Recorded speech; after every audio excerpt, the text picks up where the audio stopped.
എല്ലാ കൂട്ടുകാർക്കും ഒരിക്കൽ കൂടി സ്വാഗതം. ഈ വീഡിയോയിൽ നമ്മൾ പരിചയപ്പെടാൻ പോകുന്നത് 133 രൂപ വിലയുള്ള ഒരു സ്റ്റോക്കിനെ കുറിച്ചാണ്. നമുക്ക് നേരിട്ട് വീഡിയോയിലേക്ക് പോവാം. ആദ്യമേ പറയട്ടെ, ഇത് ഒരു ടെക്നോ ഫണ്ട ബേസ്ഡ് ആയിട്ടുള്ള ഒരു വീഡിയോ ആണ്. അതായത് ടെക്നിക്കലും ഫണ്ടമെൻ്റലിയും നല്ല സ്ട്രോങ് ആയിട്ടുള്ള ഒരു കമ്പനിയെ കുറിച്ചാണ് നമ്മൾ ഈ വീഡിയോയിലൂടെ സംസാരിക്കാൻ പോകുന്നത്. നമ്മളുടെ സ്റ്റോക്കിൻ്റെ പേരാണ് ജാമുന ഓട്ടോ. നമുക്കിവിടെ കാണാം 133 രൂപയുടെ കറൻറ്റ് മാർക്കറ്റ് റേറ്റ്. നമുക്കിതിൻ്റെ ആദ്യം ഇതിൻ്റെ ഫണ്ടമെൻ്റൽ ക്രൈറ്റീരിയയിലേക്ക് ഒന്ന് പോയി നോക്കാം. മാർക്കറ്റ് ക്യാപ്പ് വരുന്നത് 5324 കോടിയുടെ മാർക്കറ്റ് ക്യാപ്പ്. സ്റ്റോക്ക് പി 26.2 ആണ്. ROC 27.5ഉം ROE 22. വെരി ഗുഡ് ROEയും നല്ല വെരി ഗുഡ് ROCയുടെ ഇതിന് ഉള്ളത്. ബുക്ക് വാല്യൂ 21 ഉണ്ട്. നമുക്കിവിടെ നോക്കിയാൽ കാണാൻ പറ്റും, company reduced debt, company is almost debt free. Dividend, നല്ല ഡിവിഡൻറ്റും കൊടുത്തിട്ടുണ്ട് ഈ പ്രാവശ്യം. അപ്പോൾ ഇത്രയും പോസിറ്റീവായ കണ്ടീഷൻസ് ഇവിടെ ഉണ്ട്. അപ്പോൾ ROE ROC നോക്കി നല്ലതാണ്. പിന്നെ കടമില്ലാത്ത കമ്പനിയാണ്, നല്ല ഡിവിഡൻറ്റും കൊടുത്തിട്ടുണ്ട്. നമുക്ക് ഇപ്പോൾ നമ്മൾ നോക്കുന്നത് ക്വാർട്ടർലി റിസൾട്ടാണ്. നമുക്ക് ഈ ക്വാർട്ടർലി റിസൾട്ടിൽ നമുക്ക് നോക്കിയാലോ കാണിക്കാമോ. ഇത് ഡിസംബർ 22 ക്വാർട്ടർ, ഇത് ഡിസംബർ 23. അപ്പോൾ ക്വാർട്ടർ ടു ക്വാർട്ടർ നമ്മൾ നോക്കിയാൽ സെയിൽസ് നോക്കിയാൽ 591 കോടിയുടെ ഇവിടെ 604. അപ്പോൾ സെയിൽസിൽ നല്ലൊരു മൂവ്മെൻറ്റ് ഉണ്ടായിട്ടുണ്ട്, ഒരു അപ്സൈഡ് മൂവ്മെൻറ്റ്. അതുകൂടാതെ പ്രോഫിറ്റ്, നെറ്റ് പ്രോഫിറ്റ് നോക്കിയാൽ ഇവിടെ 41 കോടിയുടെ ഉള്ളത്, ഇവിടെ 55 കോടിയുടെ ഉള്ളത്. അപ്പോൾ അവിടെയും ഒരു കുതിച്ചുചാട്ടം പ്രോഫിറ്റിലുണ്ടായിട്ടുണ്ട്.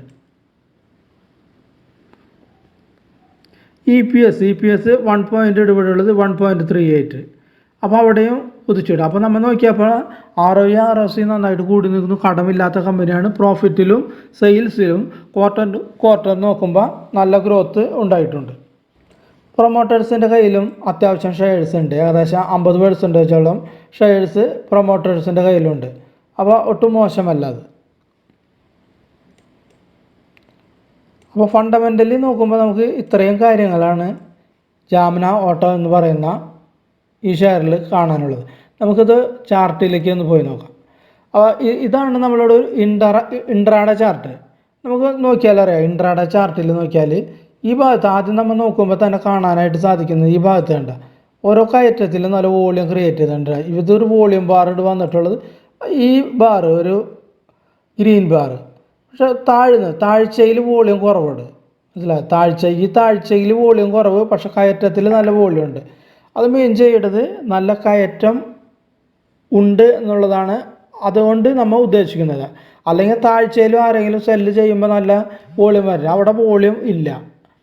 അപ്പോൾ ഇവിടെ നോക്കിയാൽ, ഇവിടെ നമുക്ക് നോക്കിയാലാണ് ഇവിടെ ഒരു വലിയൊരു ഗ്രീൻ ക്യാൻഡിൽ ഉണ്ട്. ഇതൊരു ഗ്രീൻ ക്യാൻഡിൽ വലുത്. ചാർട്ടൊന്ന് വലുതാക്കാം നമ്മൾ, അപ്പോഴേ ശരിക്കും മനസ്സിലാവുള്ളൂ. ഓക്കെ, അപ്പോൾ ചാർട്ട് വലുതാകുമ്പോൾ വേണ്ട, ഇവിടെ ഒരു ഗ്രീൻ ക്യാൻഡിൽ, ഇതൊരു ഗ്രീൻ ക്യാൻഡിൽ, ഇതിൻ്റെ വോളിയം ഇത് എടുത്ത്. താഴ്ചയിൽ വോളിയം കുറവ് വേണ്ട, നന്നായിട്ട് താഴ്ന്നു. പക്ഷേ ഇവിടെ നിന്ന് വോളിയം ഇല്ല, താഴ്ചയിൽ വോളിയം ഇല്ല എന്ന് അർത്ഥം വെച്ചാൽ ആ താഴ്ച അത്ര ശാശ്വതമല്ലാത്ത ഒരു താഴ്ചയാണത്. അതുകൊണ്ടാണ് അത് ഒരു U-ടേൺ അടിച്ച് കയറിപ്പോയത്. ഈ ഗ്രീൻ ബാറിൽ നല്ല വോളിയം ഉണ്ട്. ഇവിടെ ഒരു ഗ്രീൻ ബാർ വന്നു, അതിലും നല്ല അത്യാവശ്യം നല്ല വോളിയം ഉണ്ട്. അപ്പോൾ ഇത്രയുമാണ് നമുക്കൊരു ഇൻട്രാഡേ ചാർട്ട് വ്യൂവിൽ വെച്ചിട്ട് നമുക്ക് കാണാൻ പറ്റുന്ന ഒരു വസ്തുതകൾ. ഇനി നമുക്ക് വീക്കിലി ചാർട്ടിലേക്ക് ഒന്ന് പോയി നോക്കാം, എന്താണ് വീക്കിലി ചാർട്ട് വ്യൂ പറയുന്നതെന്ന്. അപ്പോൾ ഇതാണ് ഒരു വീക്കിലി ചാർട്ട് വ്യൂ. അപ്പോൾ വീക്കിലി ചാർട്ടിൽ നമ്മൾ നോക്കിയാൽ കൃത്യമായിട്ട് നമുക്ക് മനസ്സിലാക്കാൻ സാധിക്കും, ഒരു വളരെ നാളുകൾ, അതായത് ഏകദേശം ഒരു 2 വർഷത്തോളം ഒരു കൺസോളിഡേഷൻ റേഞ്ചിലാണ് ഇത് ട്രേഡ് ചെയ്തുകൊണ്ടിരിക്കുന്നത്. നമുക്ക് വ്യക്തമായിട്ട് മനസ്സിലാകണ്ട ഈ റേഞ്ചിനുള്ളിൽ, അതായത് ഏകദേശം ഒരു 135-136 റേഞ്ചാണിത്. ഈ റേഞ്ചിന് മുകളിലും ഏകദേശം ഒരു 95 റേഞ്ച്, ഇതാണ് ഒരു 95 റേഞ്ച്. ഈ റേഞ്ചിലൂടെ ഏകദേശം ഒരു 2 വർഷത്തോളം ട്രേഡ് ചെയ്തുകൊണ്ടിരിക്കുന്നത്. ഏകദേശം ഇതൊരു 40 രൂപ റേഞ്ച്, മനസ്സിലായോ? ഒരു 40 രൂപ റേഞ്ചിൽ 2 വർഷത്തോളം ഈ ഷെയർ ട്രേഡ് ചെയ്തുകൊണ്ടിരിക്കുന്നു. നമ്മൾ നോക്കി ഫണ്ടമെൻ്റലി നല്ല സ്ട്രോങ് ഉള്ള കമ്പനിയാണത്. പ്രോഫിറ്റ് നല്ല ഗ്രോത്ത് ഇപ്പോൾ ഉണ്ടായിട്ടുണ്ട്. അതുകൊണ്ട് ഫണ്ടമെൻ്റൽ ക്രൈറ്റീരിയ പെടുന്ന വാല്യുവേഷനിലൊക്കെ നല്ലതായിട്ട് കാണിക്കുന്നുണ്ട്. അപ്പോൾ ഇതിൻ്റെ ഉള്ളിലാണ് ഇത് ട്രേഡ് ചെയ്തുകൊണ്ടിരിക്കുന്നത്. അപ്പോൾ നമുക്കിനി വീക്കിലി വ്യൂ വെച്ച് നോക്കുമ്പോൾ നമുക്കൊരു ഏകദേശം ഒരു 136, 137, 138 റേഞ്ച് ബ്രേക്ക് ചെയ്തിട്ടുണ്ടെങ്കിൽ, പ്രത്യേകം ശ്രദ്ധിക്കണം, അത് ബ്രേക്ക് ചെയ്തിട്ടുണ്ടെങ്കിൽ ഈ റേഞ്ച്, അതായത് ഇവിടുത്തെ ഈ റേഞ്ച് 135, 136, 138 ഈ റേഞ്ച് ബ്രേക്ക് ചെയ്തിട്ട് വലിയൊരു ഗ്രീൻ ക്യാൻഡിൽ ഇതിന് മുകളിൽ ക്ലോസ് ചെയ്തിട്ടുണ്ടെങ്കിൽ നമുക്ക് നല്ലൊരു ബൈ എൻട്രി ഇവിടെ കിട്ടും.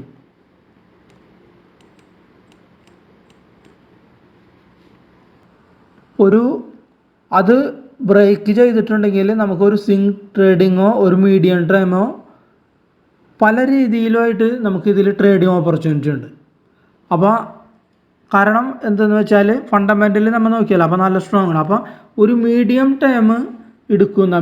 ടൈമിലേക്ക് എടുക്കുന്ന ഒരു ട്രേഡർ ആണെങ്കിൽ നമുക്ക് വരുന്ന സ്റ്റോപ്പ് ലോസ് ഈ റേഞ്ചാണ്. ഏകദേശം 110 റേഞ്ചാണ് സ്റ്റോപ്പ് ലോസ് ഇടുന്നത്. ഒരു മീഡിയം ടൈം അല്ല സിംഗിൾ ട്രേഡ് ഇടെങ്കിൽ ഈ റേഞ്ചിൽ നമുക്കൊരു സ്റ്റോപ്പ് ലോസ് വീക്കിലി ഇതിന് താഴെ ഒരു റെഡ് ക്യാൻഡിൽ വന്നാൽ വിറ്റ് മാറുന്ന രീതിയിൽ ഇതിലൊരു ട്രേഡിങ് ഓപ്പർച്യൂണിറ്റി സിംഗിൾ ട്രേഡ് അല്ലെങ്കിൽ മീഡിയം ടൈമുകാർക്ക് ഇതിൽ എൻട്രി എടുക്കാവുന്നതാണ്.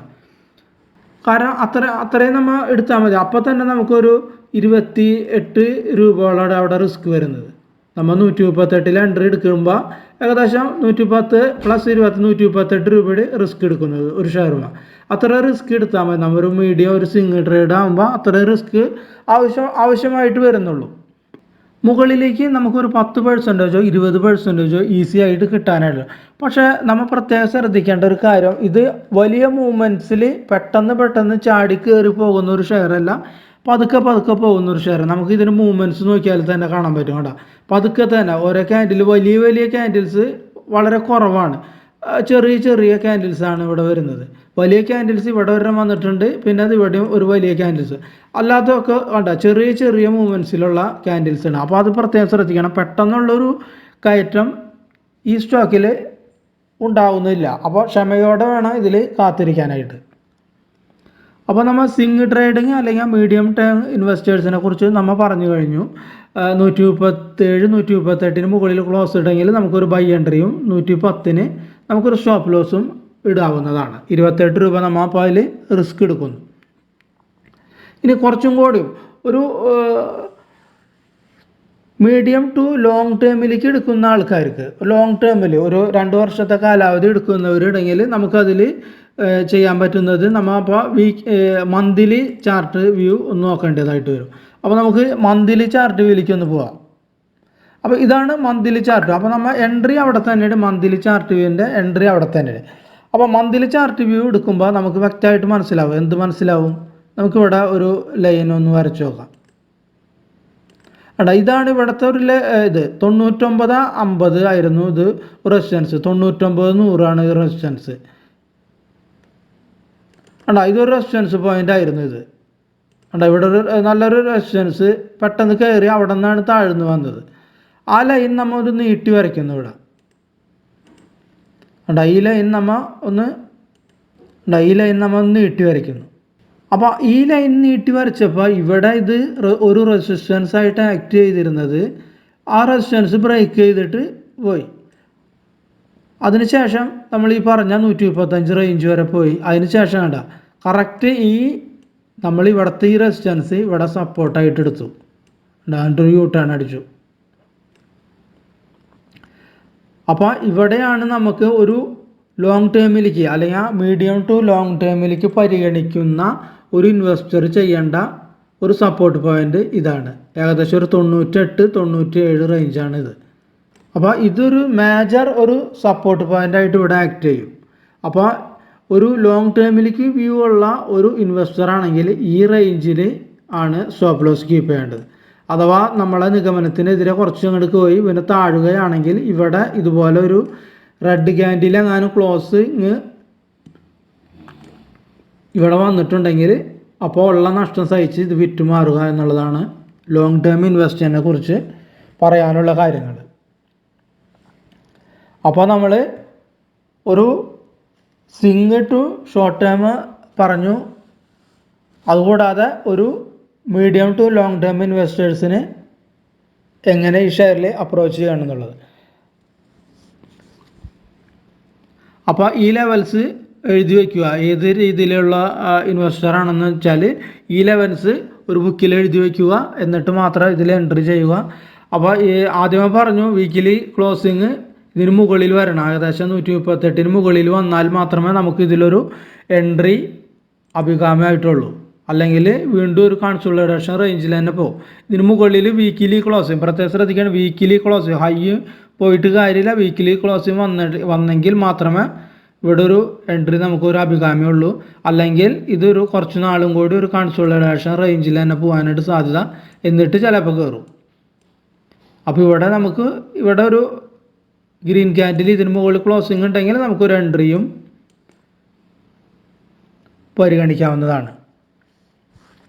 അപ്പോൾ ഇത്രയുമാണ് നമ്മളൊരു ജാംന ഓട്ട എന്ന് പറയുന്ന ഈ ഷെയറിനെ കുറിച്ച് കണ്ട കാര്യങ്ങൾ നിങ്ങളുമായിട്ട് ഷെയർ ചെയ്തത്. അപ്പോൾ വീഡിയോ നിങ്ങൾക്ക് എല്ലാവർക്കും ഇഷ്ടപ്പെട്ടു എന്ന് കരുതുന്നു. ഇഷ്ടപ്പെട്ടെങ്കിൽ ഒരു ലൈക്ക് കൊടുക്കുക, പ്രിയപ്പെട്ടവർക്കൊന്ന് ഷെയറും ചെയ്തു കൊടുക്കുക. അപ്പോൾ എല്ലാവർക്കും നല്ലത് വരട്ടെ എന്ന് പ്രാർത്ഥിച്ചുകൊണ്ട് അടുത്ത ഒരു നല്ല വീഡിയോയിൽ വേറെ ഒരു നല്ല സ്റ്റോക്കായിട്ട് വരുന്നത് വരെ നന്ദി, നമസ്കാരം.